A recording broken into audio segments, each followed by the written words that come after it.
초기에는 사사가 될 때는 하나님의 임재와 연결이 되어 있었습니다. 그러나 이제 그 시간이 지나가면서 사람이 그냥 사사 뒤를 이어서 사사가 되는 그런 모습이 있었습니다. 이것은 하나님께서 특별히 세웠다기보다도 그가 세력을 잡고 있고 권세를 가지고 있기 때문에 이어서 사사가 되는 어떤 그런 모습이 되어집니다. 그러면서 그런 모습 속에서 나타난 것은 뭐냐면 그들의 사사의 시간이 길지 않았다는 겁니다. 그리고 뒤를 이어서 나타나는 평온함과 그것이 길지 않았다는 겁니다. 입다도 처음에 암몬 자손과 이제 싸울 때 그들과 대화하고 하나님과 함께하는 하나님께서 그래도 인정하는 그런 사람들이기 때문에 싸우지 않으려고 그랬어요. 그래서 대화하려고 했습니다. 그러나 그들이 말을 듣지 않았을 때 어떻게 합니까? 그 다음에 주의 영이 임했습니다. 그래서 암몬을 쳤습니다. 그럼 오늘 말씀에서 에브라임이 이제 입다와 이제 싸우는데 길앗 사람들이 입다를 이제 데려와서 이제 싸우는 그런 모습이 되어졌는데 에브라임 사람 싸움 끝나고 나서 왜 우리를 안 불렀느냐 시비를 붙습니다. 에브라임은 이스라엘의 맞이 역할을 하는 그런 복을 받았습니다. 그럼에도 불구하고 맞이 역할을 하는 것이 아니라 대부분 보면 그 권세를 가지고 가끔한 다른 형제들 시비 걸고 짓밟고 대화 안 해준다고 막 그런 모습이 계속 나오고 있습니다. 그러다가 어떻게 됩니까? 입다와 싸움이 벌어집니다. 길앗 사람들과 싸움이 벌어져요. 그래서 어떻게 됩니까? 42,000명이 죽습니다. 에브라임은 이스라엘 지파 가장 어떻게 보면 강성한 지파 중에 한 지파입니다. 그런데 그들이 어리석게 교만하게 행함으로 인해서 42,000명이 죽습니다. 이것이 어느 때도 있었느냐 하면 기드온 때에도 그랬습니다. 기드온 때에도 기드온이 다 이제 전쟁을 하고 이렇게 해서 나중에 참여해서 어떻게 합니까? 왜 우리를 부르지 않았느냐? 그래서 기드온은 그래도 좀 온유하게 만물 포도가 우리 끝물이 우리 만물보다 낫다. 그렇게 기드온이 좀 높여줘서 그냥 잠잠해졌는데 입다는 그렇게 하지 않았습니다. 왜냐하면 입다의 그 길앗 사람들의 그 마음을 건드렸거든요. 너희들은 에브라임과 므낫세에서 도망한 사람들이라 그래서 에브라임과 므낫세 중에 있다. 그렇게 했을 때 감정이 상해서 어떻게 합니까? 그때 형제와 전쟁이 벌어서 42,000명이 죽습니다. 사사가 되어서 그래서 얼마 못 돼서 6년을 지내서 입다가 죽습니다. 그리고 계속 나오는 것이 뭐냐면 그 뒤를 이어서 나옵니다. 그 뒤를 이었다는 것은 하나님께서 특별하게 세워줬다기보다도 성령의 감동을 통해 세워줬다기보다도 그 사람이 힘이 있고 권세가 있고 하니까 그냥 자연스럽게 이어지는 그런 모습이었다는 겁니다. 그들의 사사가 된 지 7년 또 10년 또 8년 이렇게 끝나고 만다는 겁니다. 왜 그렇습니까? 하나님께서 세워주시고 또 하나님 보시기 아름다운 모습으로 합당한 모습으로 지도자 역할을 잘 감당했더라면 그래도 10년은 넘어야 되잖아요. 그죠? 근데 그렇지 못하고 입다도 6년 만에 죽고 말았습니다. 처음에처럼 조금 더 그래도 겸손한 모습으로 하나님의 뜻을 따르려고 그러고 그랬을 때는 하나님의 영이 임했습니다. 그러나 에브라임이 와서 시비를 걸고 그럴 때는 감정이 상해서 어떻게 합니까? 길앗 사람들을 모아서 에브라임을 대적합니다. 길앗은 어떻게 보면 므낫세 지파 중에 한 가문입니다. 그런데 그들이 일어나서 한 지파를 상대로 싸우는 거예요. 있을 때 하나님께서 기뻐했겠습니까? 그건 아니거든요. 처음에는 그래도 하나님께서 기생의 아들로 이렇게 해서 예면받다가 그래도 불러와서 그랬을 때는 하나님 앞에서 또 하나님 앞에 서원하기까지 하면서 암몬 사람을 쳐서 이기고 그렇게 했지만 그게 육신의 소욕으로 확 돌아가니까 상황이 달라지는 거예요. 우리는 늘 깨어서 하나님의 은혜 앞에서 있기를 우리는 힘을 써야 됩니다. 여러 가지 환경에 매이다 보면 감정에 끌려가게 돼 있고요. 사람의 힘에 의해서 움직여질 수 있습니다. 그러다 보면 하나님 주신 그 축복이 임하지 않고 도리어 그 연한이 짧아지는 그런 모습이 되어집니다. 이스라엘의 많은 지도자 중에서도 나이가 많아서 죽었더라 하는 사람이 많지 않습니다. 에브라임 지파의 여호수아도 나이가 많아서 죽었습니다. 또 다윗도 나이가 많아서 죽었다 그렇게 말하고 있습니다. 그리고 몇몇 사람들은 그래도 어떤 깨어서 있는 사람들은 나이가 많아 죽는 그런 모습이 있었지만 대부분 그렇지 않고 죽는 그런 모습이 많이 있다는 겁니다.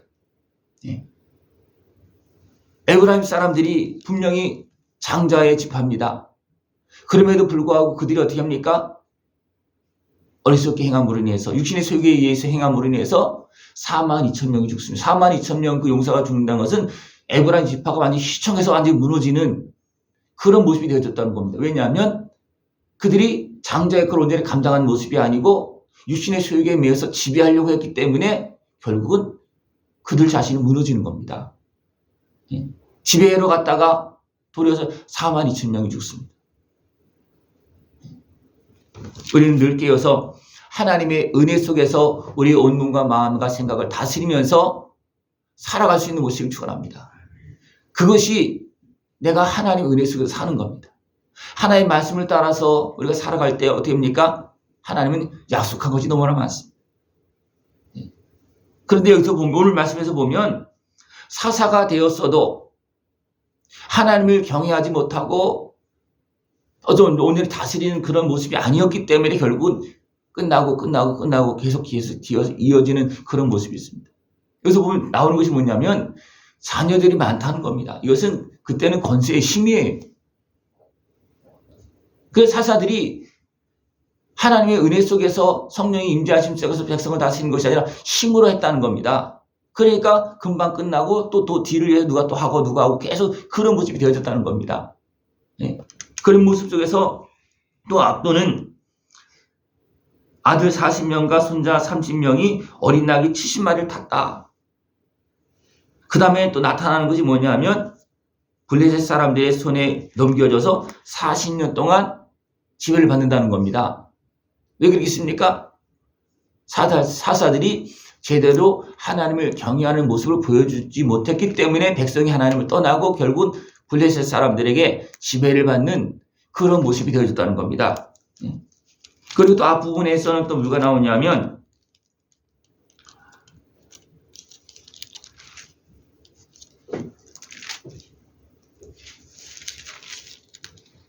성읍을 차지하는 그런 모습이 되어졌을 때 그 백성들이 온갖 신을 다 섬기는 쪽으로 빠져나갑니다. 그러니까 지도자가 아들 30명 그들에게 나귀를 타게 만들고 성읍 하나씩 다 주고 그랬을 때 어떻게 했다 그랬습니까? 백성들이 다 떠났다는 겁니다. 그래서 백성들이 하여간 알고 있는 주변의 신들을 다 섬기는 그런 모습으로 되어지는 그런 모습이 되어졌다는 겁니다. 그것이 이제 야일이 20년 동안 사사가 되어서 아들 30명이 있어 어린 나귀 30을 탔고 성읍 30을 가졌는데 그러면서 나오는 것이 뭐냐 하면 그 백성들이 다 하나님을 떠나서 그 주변의 우상들을 다 섬기는 그런 모습으로 되고 말았다는 겁니다. 그만큼 지도자의 역할이 굉장히 중요하다는 겁니다. 분명히 지도자는 하나님께서 세우십니다. 그러나 백성이 하나님을 바라보지 않을 때는 자기들끼리 세웁니다. 대부분 그렇게 됩니다. 그래서 그 다음에 나오는 것이 누가 나오냐면 삼손이 나옵니다. 이래서 안 되겠다 해서 어떻게 합니까? 이제는 사사가 세워지지 않습니다. 왜냐하면 블레셋이 지배를 하기 때문에 40년 동안 세워지지 않습니다. 그래서 어떻게 합니까? 백성이 또 고통스럽잖아요. 그러니까 하나님은 이제는 삼손을 세웁니다. 어떻게 해서? 삼손을 이미 낳을 때부터 택한 자로서 하나님께서 부모에게 이야기해서 관리하게 하고 그렇게 해서 삼손을 세워서 사사로 세웁니다. 왜냐하면 그 사사들이 제대로 역할을 감당하지 못했기 때문에 하나님은 삼손을 그렇게 했습니다. 그러나 삼손도 나중에 또 무너집니다. 예. 그러니까 우리는 끊임없이 우리의 육신의 소욕을 다스리면서 하나님의 말씀 앞에, 은혜 앞에 바로 서기 위해서 끊임없이 노력이 돼야 됩니다. 특별히 지도자로 세워진 사람들은 그 노력이 더 많아야 됩니다. 그렇지 않으면 지킬 수가 없는 거예요. 지도자가 되었을 때 그때부터 내 마음대로 할 수 있잖아요. 그래도 무엇이 작동되겠습니까? 육신의 소욕이 작동되어지는 거예요. 그러다 보면 하나님을 떠나게 됩니다. 누구도 그랬습니까? 솔로몬도 그랬습니다. 처음에 시작했던 때 어떻습니까? 나는 어린아이와 같습니다. 이 백성을 어떻게 다스립니까? 하나님 도와달라고 그랬을 때 하나님께서 지혜를 줬고 그 마음이 하나님 마음에 들었기 때문에 부귀와 영광을 주었습니다. 그랬더니 어떻게 했습니까? 자기 마음대로 육신의 수욕을 이룹니다. 세상의 온갖 것을 다 참견하고 다 연구하고 뭐 그렇게 했지만 그리고 어떻게 했습니까? 하나님의 말을 듣지 않고 우상을 섬기는 여인들을 다 이제 데려와서 우상을 짓고, 그러니까 솔로몬 때에 뭐가 많이 세워졌냐면 우상의 신당들이 많이 세워졌어요. 가장 많이 세워졌어요. 왕들 보면 가장 많이 세워진 때예요. 왕정 시대 때 보면. 왜 그렇습니까? 그 높여진 그 솔로몬이, 하나님께 높여진 그 솔로몬이 육신의 생각으로 돌아왔기 때문에 가장 많은 우상을 섬기는 그런 신당들이 막 세워지고, 그 다음에 나중에는 대적하는 사람들이 일어나고 나라가 반쪽이 되어집니다. 12지파 중에 10지파를 빼앗깁니다. 그리고 10지파는 그만큼 무너집니다. 그만큼 우리가 깨어서 하나님을 경외하지 않으면 세상으로 돌아가고 육신의 소욕이 돌아가는 그런 모습이 나온다. 우리는 하나님의 은혜 안에서 세워지고 관리되어지는 그런 모습이 되어져야지. 그냥 인간적으로 뒤를 이어서 힘으로 시상 권세로 지배하면 그 사람도 문제가 되지만 그 나라가 문제가 되어집니다.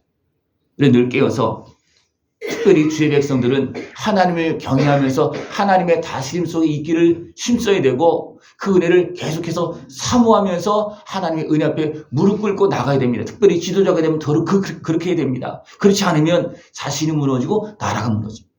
이 사사기에서 계속 나오고 있는 것이 우리가 온전히 깨어서 하나님을 경외하고 하나님의 뜻을 따라서 지혜롭고 합당하게 걸어갈 수 있는 우리의 모습 되어지길 축원합니다. 기도드리겠습니다.